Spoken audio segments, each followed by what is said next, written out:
Great news, everyone! Those popular kids who made your life hell in high school are probably living terrible lives now. Sure, it's petty, but it does make you feel a little good, doesn't it?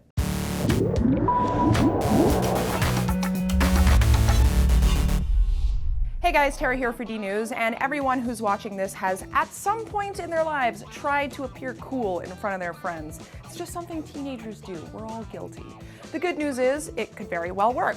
You may be the most popular kid in school right now. The bad news is, in 10 years, none of that's gonna matter. A new decade-long study from the University of Virginia shows that young teens who try to act cool are more likely than other kids to suffer a range of problems later in life. The study followed 184 teens from the ages of 13 to 23, collecting information from them as well as info from their parents and friends. All of the teens were racially and ethnically diverse, and all of them attended public school in suburban or urban areas in the southeastern US.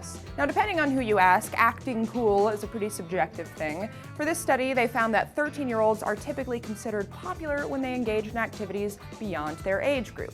That includes delinquent activities, romantic involvement at an early age, and kids who place a premium on hanging out with physically attractive peers. Over time, though, the notion of cool seems to fade away, and by the time those popular kids reach early adulthood, they fared far less well than their formerly uncool peers.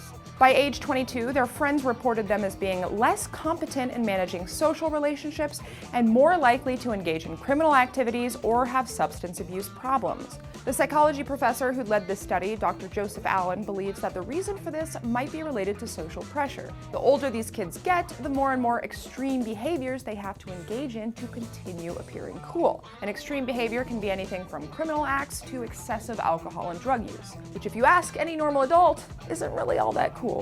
So if you're worried about being perceived as a nerd, just accept it and know that in 10 years, you're probably going to be cooler and more successful than the so-called popular kids. It's a beautiful world we live in. Thanks to Facebook, we get to see it all unfold right before our eyes. While we're on the subject of impressing your friends, y'all should go check out Scam School, the only show dedicated to social engineering at the bar and on the street. Each week, Brian Brushwood gives you an inside tour of the best bar scams and mind tricks, and if you watch carefully, you may never have to pay for another drink again.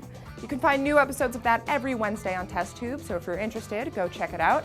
And in the meantime, let us know what you think of this study. Are the popular kids better or worse off than they were in high school? Let us know in the comments below, or you can get in touch with me on Twitter @TaraLongus. And as always, thank you guys for watching.